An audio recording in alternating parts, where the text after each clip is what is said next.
I might hand this a little bit over to Lewis because I don't know if you guys all watched their Man United Chelsea match reaction, but Don obviously came on and admitted that they are in a crisis after Manchester United beat them.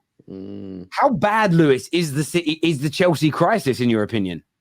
Well, we knew last week that Chelsea were in a crisis. Don wanted to sit there and say that they're not in a crisis, even though they were mid-table, which was a shocking sort of statement for me, for a club that spent £1 billion, for a club that's won multiple Champions Leagues, multiple Premier Leagues. You know, you'd call yourself the pride of London. So to be 10th, that was a crisis. And it took a defeat from Manchester United for you to jump ship. Bro, your club is a mess. I've said this. Your club is a mess. Your whole project is failing before our very eyes.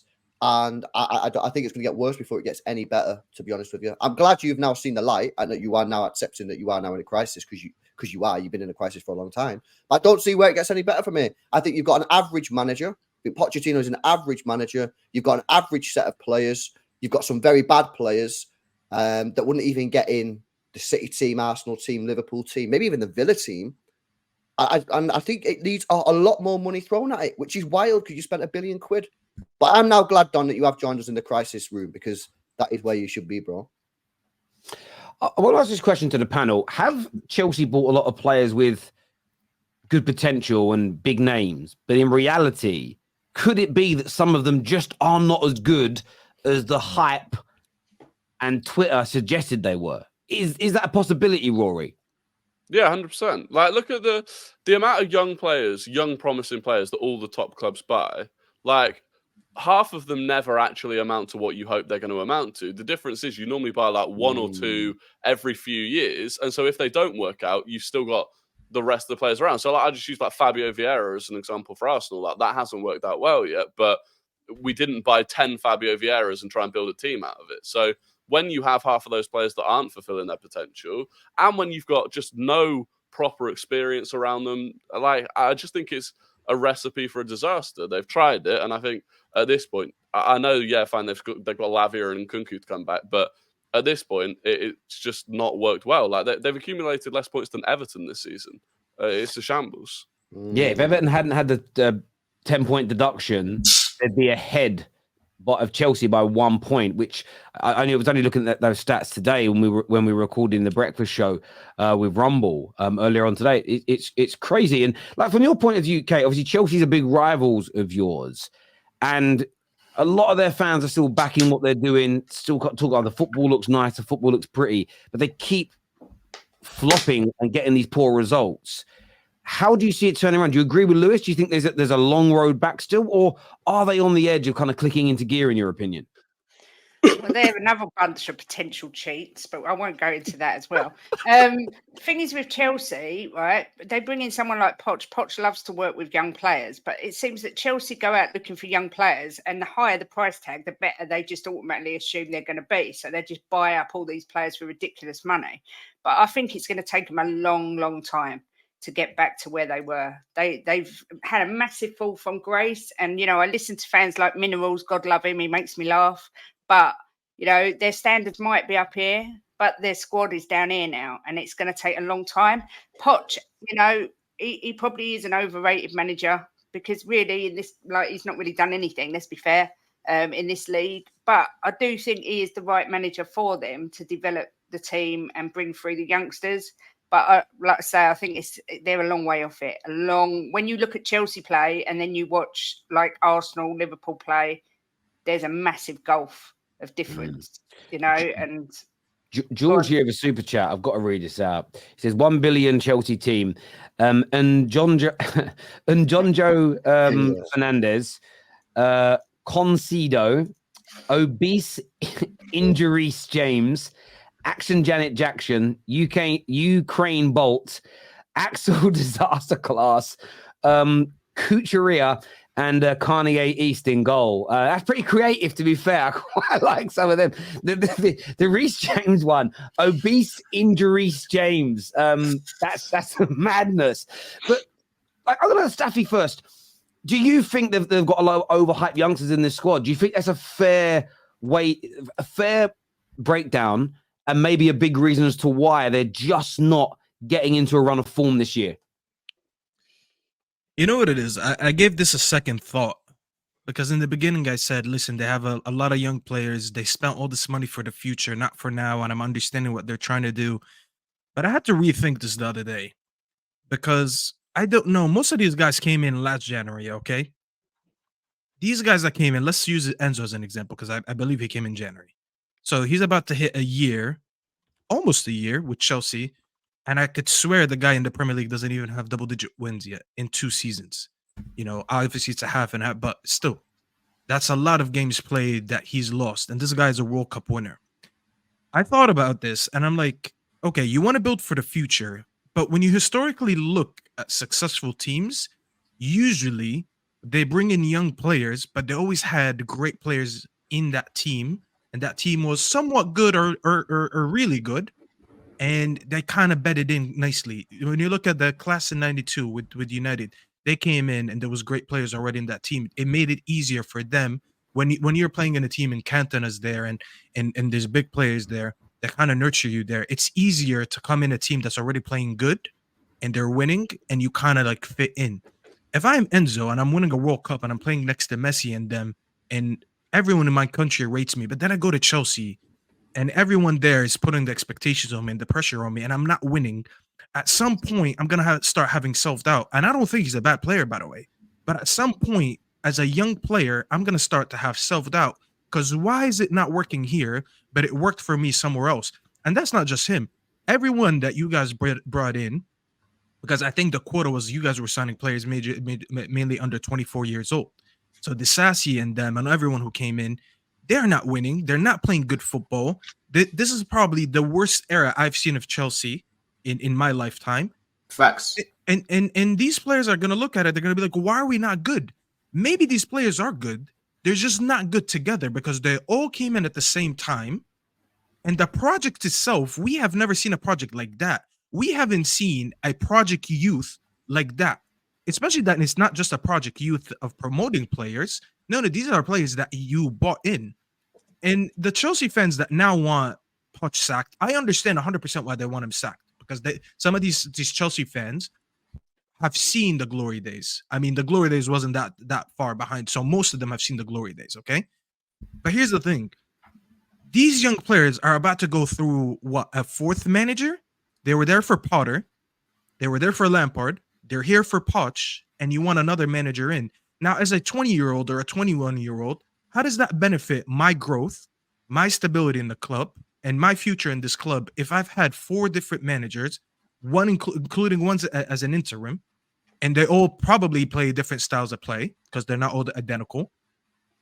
So how are you adding so much instability at a club and in a team when it's supposed to be project youth, but everything around them is not? You're not giving them the correct platform to succeed. And just to go back to what you asked, Terry, I think most of these players were overrated because we all sit here. If I send you a compilation, I'm like, yo, Terry, we're looking at this player to sign him next summer. You're going to look at him. You're going to get excited. You're going to see a few flashes of him in the Brazilian league or the Dutch league or whatever hell that player is. But it doesn't mean that he's going to come in and do that right away. They overrated a lot of these players that came in and they thought, listen, let's just put them all together and 90% of them are going to hit. And like Rory said, young players come in. What is the likelihood of you sign 5 players? What is the likelihood of all 5 of them to be a hit? It doesn't really happen that much. You look at all of our clubs. City had Foden. Name me another youth product that came in and really hit the ground running in recent years with City. Not a lot of them. United, what's the last time we had a player come in like that? Rashford and then Greenwood. And obviously we know what happened with Greenwood. We haven't had a lot like that. So the likelihood of you just buying a bunch of youngsters and all of them work, it doesn't happen.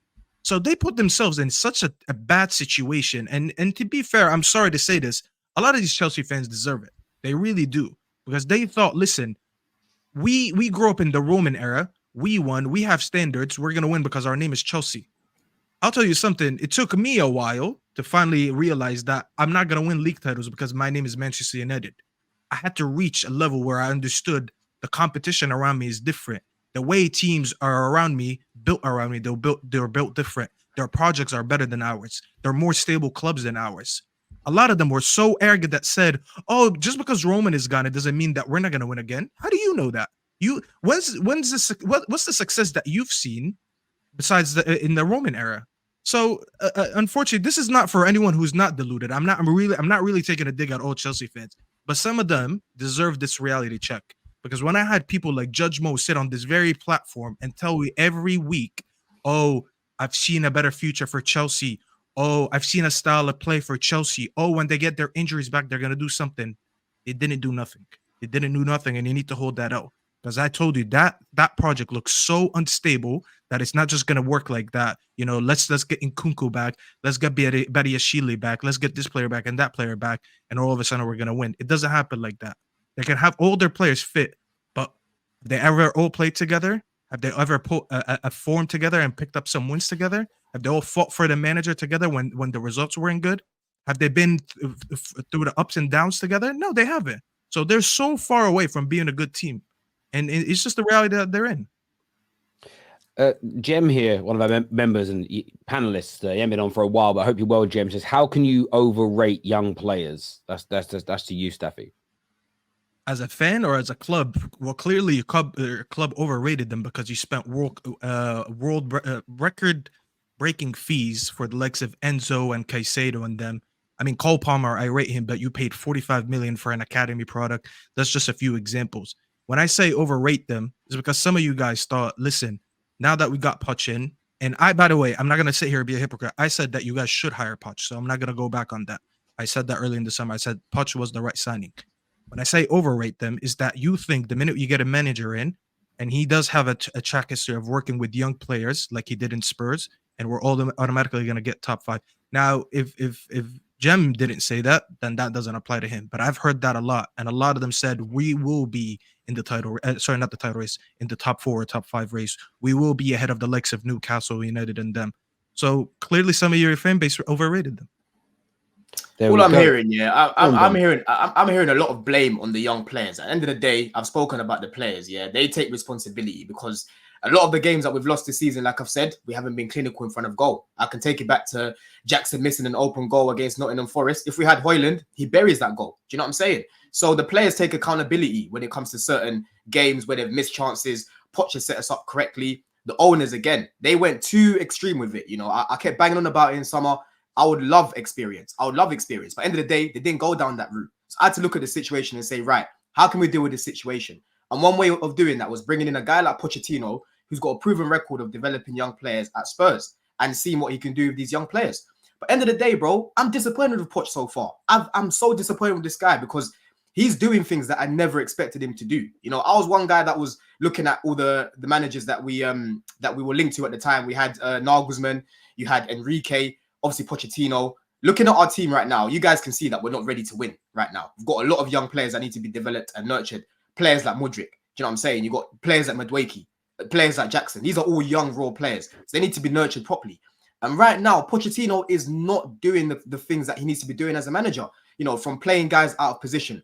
What was the need to play Enzo as a 10 and playing Gallagher in the pivot majority of the season?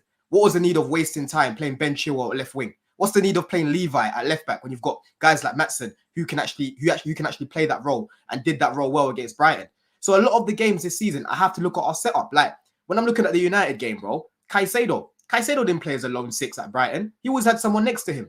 When I'm watching the other day, you've got Caicedo playing in the lone 6. You've got Enzo playing as a 10. You've got Palmer playing as the deepest man. We basically played a 4-3-3. He had Cole Palmer playing as an 8. He had Levi playing at left back again. These are all things that aren't going to help young players because end of the day, young players are very fragile, yeah? And the only way they're going to develop and the only way they're going to get better is if you, number one, as a basic, is play a balanced lineup and then you build from there. But week after week, I'm seeing a different pairing at the back. I'm seeing Thiago Silva and Disasi. I'm seeing Badiashile and Thiago Silva. I'm seeing Levi at left back. I'm seeing this and that. And every single time Poch messes up tactically, he always runs away and starts talking about injuries. Oh, we're missing Lavia. Oh, we're missing Nkunku. Oh, we're missing this guy. I haven't come on here once and complained about injuries once because end of the day, we've got one game a week. Yeah, we've got a very deep squad. Yeah, very lucky with the squad that we've got right now. We've got more than enough to be playing guys in their natural position. And Pochettino keeps going away from that. So end of the day, as much as the players have been missing these chances, we have to look at Poch. He has not been good enough, right, so far at Chelsea. We're 4 months in and a guy still doesn't know his strongest 11. I don't know whether he he's looking at these guys and he's trying to be a friend to them. Like, oh, Levi, I'm going to give you some game time. No, you're at Chelsea now. You need to be ruthless and say, listen, you need to play in your natural position, but I'm going to start Badia Shield for this game. So, Maatsen, I'm going to put you there.